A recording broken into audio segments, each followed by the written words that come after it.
Alors bonjour à tous, bonjour à toutes et à tous, bienvenue sur dailyfx.fr, le point de marché Wall Street Insider. Ouverture des marchés actions US dans 13 minutes, le point rapide cet après-midi. Tour d'horizon des graphiques, pas d'introduction fondamentale, en tout cas ça a déjà été le cas. Pas de statistiques américaines importantes aujourd'hui, si ce n'est les stocks de pétrole. Je vais donc revenir sur le graphique du WTI, le pétrole brut texan. Je vais bien sûr parler des marchés actions américains et puis bien sûr l'euro-dollar, le dollar américain. Mais globalement, tous les marchés, déjà ils restent volatiles et surtout sont dans une phase d'attente, vous le savez.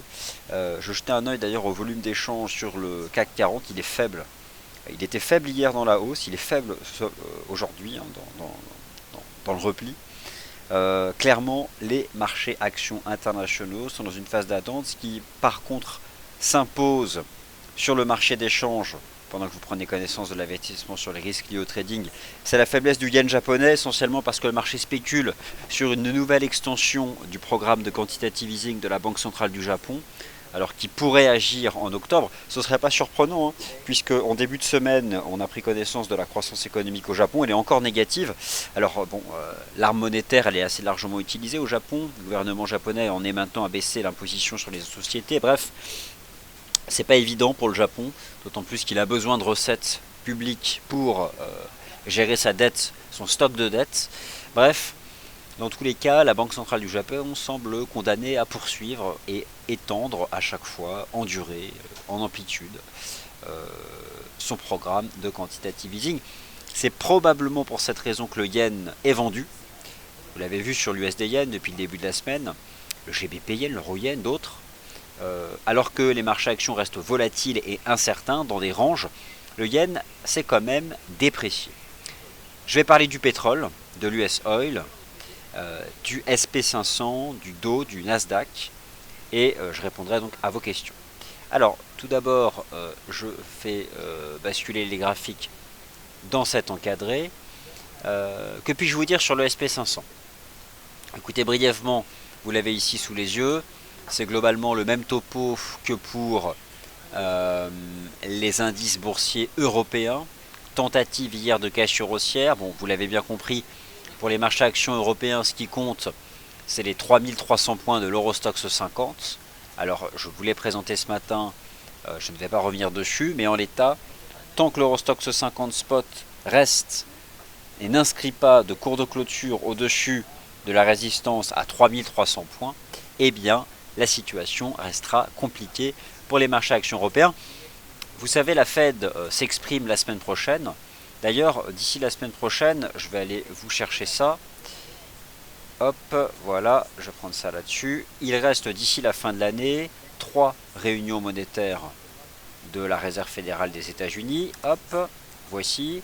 Donc vous avez sous les yeux, vous êtes là en direct donc sur le site, merci, de la Réserve fédérale des États-Unis. D'ici la fin d'année, 3 possibilités. La réunion monétaire du 17 septembre, jeudi prochain, d'ailleurs on vous proposera une émission spéciale ici même, jeudi 17 septembre, le 28 octobre et le 16 décembre. Alors, la Fed peut-elle agir sur l'un de ces 3 rendez-vous? Et où se situe actuellement la probabilité implicite de voir la Fed agir? A priori pas la semaine prochaine. Pour déterminer une probabilité implicite, on se réfère au prix des contrats futurs qui sont justement calculés sur le taux d'intérêt des Fed Funds, 30% pour le jeudi 17 septembre. A priori, le marché envisagerait une action en octobre. Mais bon, peut-être finalement, il envisagera pour le 16 décembre, voire en 2015, en 2016. En tout cas, ce sont les 3 dates que suit le marché désormais. C'est le thème fondamental du dernier trimestre. Disons que la Chine a été le thème de l'été.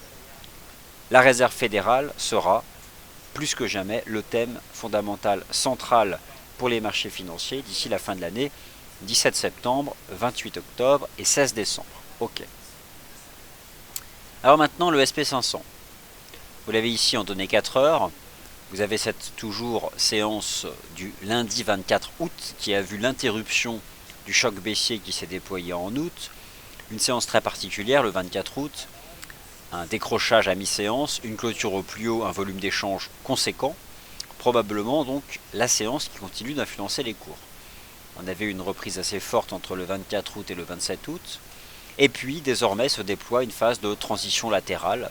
Alors s'agit-il d'un triangle rectangle ici sur le SP500? Ce qui est certain, c'est que le SP500 n'a pas réussi à déborder le sommet du 28 août et reste donc pour le moment parfaitement neutre et volatile. Et ce qui est intéressant, c'est que cette structure technique sur le SP500, on la retrouve ici sur le dos. Même topo, le marché est resté bloqué à 16 700 points, sous le plus haut du 28 août. On retrouve sur le dos ce chandelier H4 de la séance du lundi 24 août. Et puis éventuellement formuler l'hypothèse de ce range ici, avec une ligne de tendance ici susceptible à nouveau d'attirer quelques acheteurs. Bon.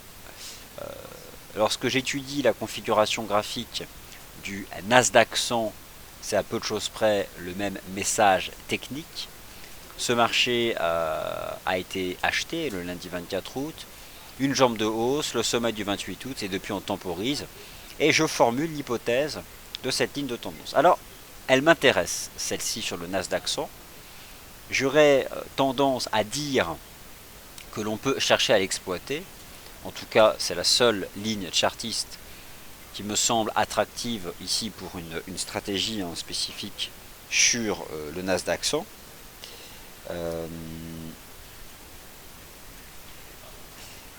Donc concrètement, vous pouvez exposer les bougies japonaises en données 4 heures et vous attrapez les mèches de marché les plus saillantes ici depuis le 1er septembre. Donc le point bas du 1er septembre, le point bas du 4 septembre. Et je pense que dans cette zone, le marché est donc susceptible de réagir. Bon, le dollar américain, lui, dans une position d'attente, a une forte probabilité de rester dans une position d'attente en attendant la décision monétaire du 17 septembre. Notez que la semaine prochaine, on a à la fois une décision sur les taux à 20h, heure de Paris, mais on a surtout, à 20h30, une conférence de presse de Janet Yellen. C'est probablement ça qui impactera le plus le dollar américain. Rappelez-vous la semaine dernière, je vais revenir sur le taux de change euro-dollar avant d'envisager l'évolution du prix du pétrole, puisque cet après-midi c'est la chose finalement importante sur le plan des fondamentaux du marché, la publication du rythme hebdomadaire d'évolution des stocks de pétrole aux États-Unis. Je reviens moi sur le taux de change euro-dollar, sur lequel je conserve, vous le savez, une vue de marché négative sous la résistance à 1,1244 $, et pour l'instant le taux euro-dollar reste sous la résistance des 1,1244 $. Voilà ce qui s'est passé la semaine dernière, le jeudi 3 septembre. La décision sur les taux de la Banque Centrale Européenne a donc été prise sur ces petits chandeliers. Ici donc, elle a été prise ici. Et vous avez là l'impact de la conférence de presse de Mario Draghi, donc fortement baissière.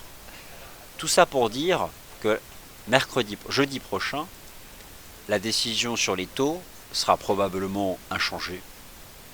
Par contre, la conférence de presse de Janet Yellen, elle, activera et créera de la vol. Et c'est probablement là, à ce moment-là, qu'on aura une réaction.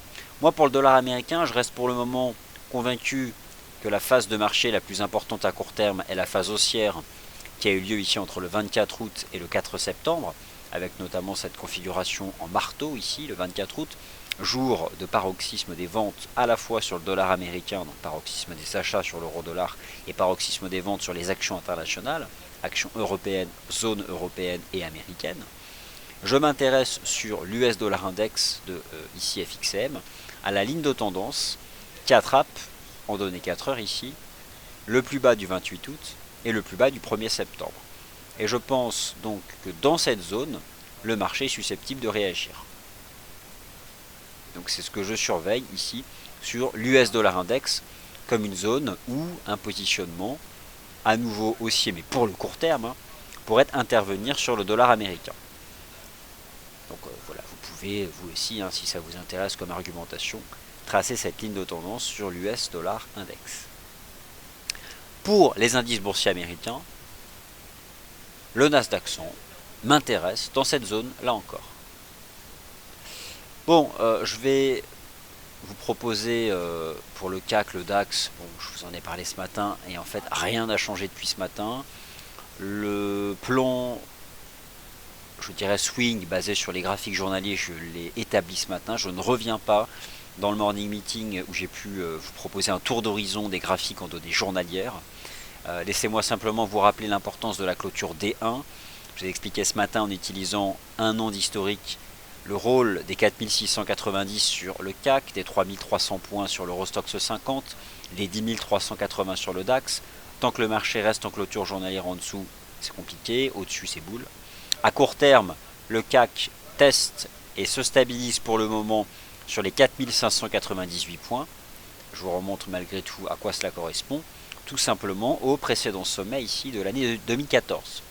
Et pour le moment, alors ce niveau a été franchi le 22 janvier lorsque la Banque Centrale Européenne avait annoncé son programme de quantitative easing, a violemment relancé les achats le 8 juillet, et depuis on constate le rôle de médiane de ce niveau au sein d'un range qui se déploie sur le CAC depuis le début du mois de septembre, entre 4483 points et 4697. Le rôle de ces 4598 sur le CAC se retrouve sur le DAX avec les 10 182. Alors, je vous montre en intraday, cette fois-ci à l'aide des bougies horaires, le rôle des 10 182 sur le DAX. Rejet le 25 août, cassure haussière le 27 août, accélération haussière, cassure baissière le 1er septembre, on a rebaissé. Ce qui avait donné le signal positif lundi dernier sur le DAX, c'est la cassure par le haut de ce petit canal et le dépassement des 10 048. Regardez, on a testé 10 182, rejet, et lorsqu'on a dépassé 10 182, là on a accéléré, pour finalement rester dans le range 9 900 et 10 380. Et qu'est-ce que fait aujourd'hui le DAX? Regardez, il continue de travailler les 10 182. Donc, on a eu une réaction haussière ce matin, vu que le marché est volatile, il a effacé toute la hausse. Là, on est sur une zone où le DAX pourrait peut-être rebondir. C'est le point de rebond de ce matin. En fait, on est revenu à la case départ. Aujourd'hui, la séance du DAX, elle est là. Vous l'avez sous les yeux, ce sont ces bougies horaires. Elle a commencé donc, ici, voilà, à 8 h ce matin. Le DAX est monté de 10 182 à 10 330. L'après-midi, il a reperdu tout, de 10 330 à 10 182. Il revient sur le point de départ. C'est un niveau de chartiste important, tant que le marché le préserve. Il est susceptible de relancer. Et là, c'est vraiment de l'intraday pur. Bon, ça à prendre comme ça. Les marchés US, vraiment le Nasdaq 100, et bien écoutez, moi, il m'intéresse s'il teste à nouveau cette ligne de tendance.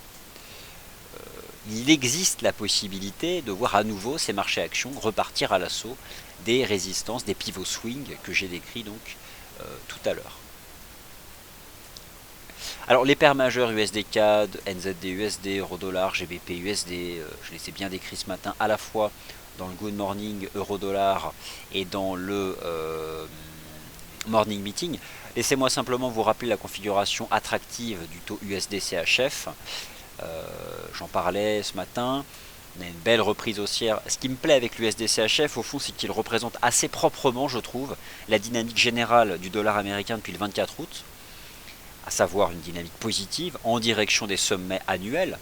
C'est vrai que le marché, depuis quelques semaines, achète le dollar américain en amont de la décision politique monétaire qui est attendue le jeudi 17 septembre. Bon, moi, l'USD CHF m'intéresse toujours. Il m'intéressait pour viser 0,98 francs. À court terme, j'apprécie ici sur l'USD CHF l'oscillation de l'indicateur technique RSI entre 50 et 70. C'est un schéma classique du point de vue du momentum d'un marché haussier. Pourquoi? Parce que cela signifie que les variations haussières sur la période ont une représentation relative qui est toujours supérieure à 50%, ce qui montre le momentum haussier du marché. Je pense qu'à court terme, l'USD CHF fait une phase de transition latérale, mais qu'il est susceptible de remonter en direction des 0,98, voire avant la réserve fédérale, de remonter ici en direction des 0,99. Je dirais que l'avantage de cette vue de marché, c'est que la gestion du risque, elle est limpide, c'est sous les 0,9730. On clôture sous les 0,9730, c'est terminé. Donc en termes de rendement risque, c'est intéressant. Il y a un risque de perte. Enfin, en tout cas, voilà, pour mettre en avant ici quelques niveaux techniques qui peuvent aider à paramétrer des stratégies de trading. Bon, écoutez, il s'avère que je trouve que l'USD CHF présente un intérêt tant du point de vue de l'indicateur technique RSI que de l'action des prix et du ratio rendement-risque. La gestion du risque est très limitée, pour une target à court limité dans cette zone correspondant au sommet du mois d'août dernier. Bon, voilà quelque chose qui me paraît attractif dans le sens de la tendance. Donc, alors que peut faire le DAX? Écoutez, moi je pense qu'il peut refaire comme ce matin, réagir positivement sur les 10 182. Hein. Alors à ce moment-là, est-ce que cela sous-tend une réaction positive sur le SP500, le Nasdaq? C'est surtout le Nasdaq 100 qui m'intéresse, au contact donc de la ligne de tendance dont je vous ai parlé tout à l'heure. Alors un mot sur le câble tout de même, parce que depuis ce matin, on a quand même eu la décision de politique monétaire de la Banque d'Angleterre. Alors je vais me faciliter la tâche, mais je vais quand même vous donner mon opinion. Ici, alors je vais repasser en données journalières. Vous avez sur notre site un article, alors je vous le montre ici, hein, un article sur le GBP USD dans lequel nous avons fait la synthèse de ce qu'on pensait du câble suite à la décision de politique monétaire. Et vous avez ici un article sur l'USD CAD proposé donc par Sylvain qui vous rappelle justement la configuration triangulaire dans laquelle l'USD CAD évolue actuellement en dépit de toute l'actualité fondamentale qu'on a pu avoir sur l'USD CAD depuis une semaine, le PIB, l'inflation, la politique monétaire. Bon. L'USD CAD est toujours dans un triangle symétrique. Je vais retirer ça, voilà. Hein. Beau triangle symétrique ici, l'USD CAD, avec ce matin la partie basse qui a encore été achetée. Qui l'emportera? On peut peut-être avoir cet après-midi une réponse avec l'évolution des stocks de pétrole aux États-Unis. Il y aura un impact sur le pétrole. Si le pétrole devait monter cet après-midi, peut-être que l'USD CAD pourrait souffrir. Bon. Pour le moment, l'USD CAD, et là je m'adresse peut-être à quelques participants au Québec, le taux USD CAD reste enfermé dans une configuration triangulaire symétrique dans ce canal à faible pente depuis le dernier signal d'achat technique qui avait été donné le 15 juillet, la cassure des sommets annuels. Ici nous avions eu tout simplement la cassure liée à la dernière baisse des taux de la Banque centrale du Canada. Donc une configuration triangulaire. Pour l'instant, tous les tests de la partie basse, et notamment hier et ce matin, ont été achetés ici sur le taux USD CAD. Donc, je repositionne ici l'USD CHF et je surveille justement cette compression triangulaire susceptible, dans le sens de la tendance, de permettre à l'USD CHF de revenir chercher les 0,98. Maintenant, comme promis, que dire sur le pétrole? Alors, le pétrole, tout d'abord l'analyse technique. Et puis après, donc, les statistiques attendues ce matin, attendues cet après-midi, mais ce matin à New York, il est 9h34 sur la côte est des États-Unis. Chaque semaine, l'agence de l'énergie aux États-Unis publie donc l'évolution des stocks de pétrole. Aujourd'hui, nous attendons à 4h30 l'évolution des stocks de gaz naturel et à 17h, l'évolution des stocks de pétrole. Le marché envisage un chiffre nul, donc ni un restockage ni un déstockage, et il envisage un léger restockage de barils de pétrole, sachant que la semaine dernière, c'est 4 millions de barils qui avaient été restockés. Alors, là, le consensus est neutre, mais disons que si on a un fort restockage de barils de pétrole aux États-Unis, cela pourrait forcément agir à la baisse sur le pétrole. Dans le cas contraire, un déstockage, à terme, ça fait partie des éléments qui peuvent soutenir la reprise technique du prix du pétrole. Au-delà de ces statistiques, techniquement, on a eu un marché baissier parfaitement linéaire entre le 24 juin et le 24 août, 2 mois pile poil.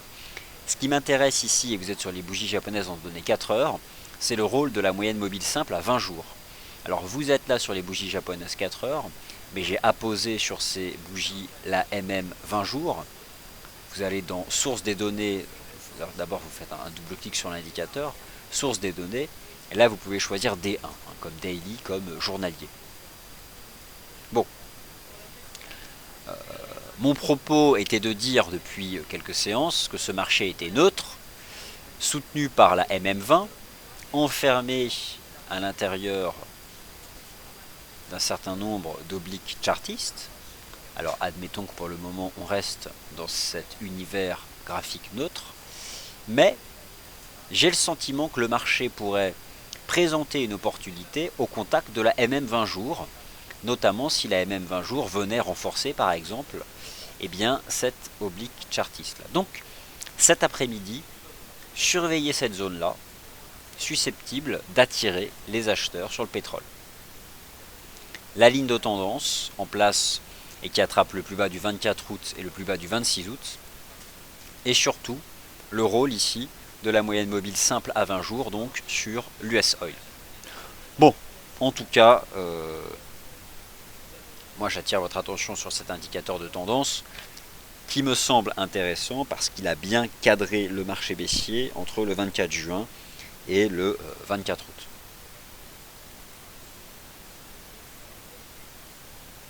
Alors, je remets ici le DAX, l'USD CHF, et j'ai aperçu une question sur l'or, donc je vais répondre à cette question sur l'or. L'or, il est baissier. Rejet sous la résistance hebdomadaire à 1165 $, ça c'était le 24 août. Le 24 août, paroxysme des ventes sur le dollar, paroxysme des achats sur l'euro-dollar, paroxysme des achats sur l'once d'or, et paroxysme des ventes sur les marchés actions. Bon, cette séance du lundi 24 août reste concrètement ce qui influence le prix des marchés. L'once d'or depuis baisse, elle a perdu quelques dizaines de dollars, ce n'est pas rien, enchaîne les signaux techniques négatifs, cassure des 1145 $, pullback, cassure des 1130 $, pullback, cassure des 1116, et donc oui, vous l'avez dit, je l'ai entendu très fort, oui, il fait un pullback. Concrètement, lorsque j'observe le cycle chartiste, c'est un cycle chartiste, hein, donc ça reste du chartisme comme son nom l'indique, on casse, on pullback. C'est propre sur l'once d'or, c'est ce qu'il se passe depuis la fin du mois d'août, donc en appliquant ce modèle, qui a une probabilité de se relancer plusieurs fois, peut-être de s'interrompre à un moment ou à un autre, mais l'interruption, elle n'aura lieu qu'une fois, elle. Donc au fond, on peut considérer que l'once d'or serait en train de faire un pullback sous cette première résistance, qui s'établit à 1116,50 $. Sachant qu'on l'a cassé hier ce niveau, donc on a ici, je pense, une zone entre 1116 et 1118 de résistance sur l'once d'or, susceptible d'être vendue, sachant que je vise toujours sur l'once d'or un repli en direction des 1095 et des 1090 $. Donc ça correspond ici à cette ligne de tendance. Donc je positionne comme ça. Donc oui, d'une certaine façon, on peut considérer que le niveau précis c'est 1116,49. L'invalidation c'est au-dessus de cette ligne de tendance baissière. Mais je pense que sur l'once d'or, il y a donc une résistance à 1116,49 pour vendre. Et à terme, c'est aller viser cette ligne de tendance. Bon, c'est, je dirais, la séquence chartiste, voilà, on va appeler ça comme ça. Là. La séquence chartiste qui se déploie depuis cette shooting star du 24 août. On casse, on pullback, on casse, on pullback, on casse. Bon, bah écoutez, le scénario principal, c'est de pullbacker et de poursuivre ce trend jusqu'à ce qu'un jour, cette oblique qui attrape le trend, justement, soit brisée. Mais tant qu'elle est préservée, je privilégie cette dynamique. Hop là, je poste le graphique de l'Astico que j'ai trouvé très sympathique. Alors, donc, SP500. Alors, SP500, voilà, j'ai posté le graphique de l'Astico, c'est fait. Peut-on sortir par le bas des patterns intraday des marchés actions US? Ben écoutez, on peut en effet en sortir par le bas, c'est un fait. Je vais réafficher celle du SP500, sachant que ce n'est pas le scénario que je privilégie. Je privilégie la tenue des 10 182 sur le DAX. À terme, mon scénario, c'est que la tentative de cassure haussière qui a eu lieu hier et qui a été avortée. Avortée parce que non acquise en cours de clôture, je pense qu'on n'a fait que reporter dans le temps le signal positif. J'ai cette conviction qu'on finira par le donner. Maintenant, à court terme, le DAX 10 182, tant que ce niveau tient, on en parlait tout à l'heure de ce niveau avec Sylvain, il a été acheté ce matin, il semble que là, il attire à nouveau quelques acheteurs. Maintenant, sur les marchés actions US, peut-on sortir par le bas de ces ranges qui prennent finalement la forme de triangle rectangle ascendant? Oui, on peut en sortir par le bas, mais étant donné que j'accorde pour ma part, davantage d'importance à la jambe de hausse qui a eu lieu entre le 24 août et le 28 août, j'ai un biais en faveur de la tenue de la partie basse et d'une tentative à nouveau de rejoindre sur le Nasdaq 100 les 4340 et de rejoindre sur le SP500 les 1995 qui ont donc été testés hier. Et donc je dirais sur l'once d'or résistance, pullback, opportunité de vente pour toujours viser les 1090.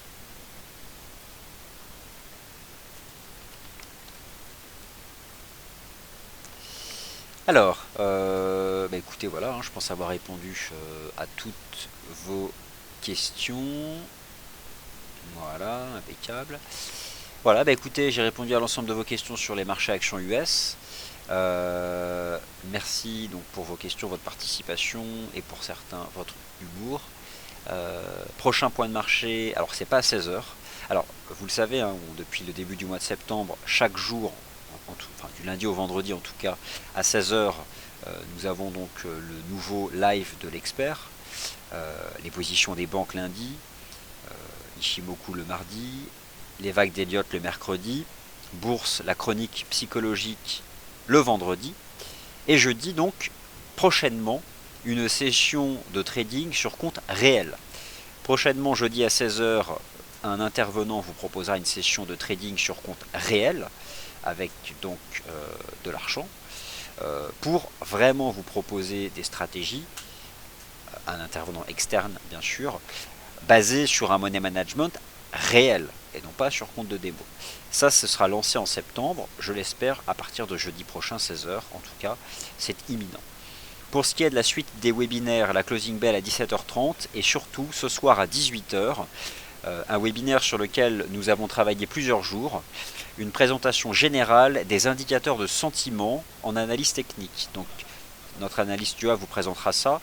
Tout à l'heure à 18h, une présentation qui rassemblera une formation sur Strong Week, le SSI, le Commitment of Traders, le COT, et le volume. 4 indicateurs de sentiment rassemblés en une présentation, et c'est donc tout à l'heure ici même à 18h. Voilà, bonne fin d'après-midi, bonne suite de webinaires, et je vous retrouve demain matin pour le Good Morning Euro-Dollar. Merci beaucoup.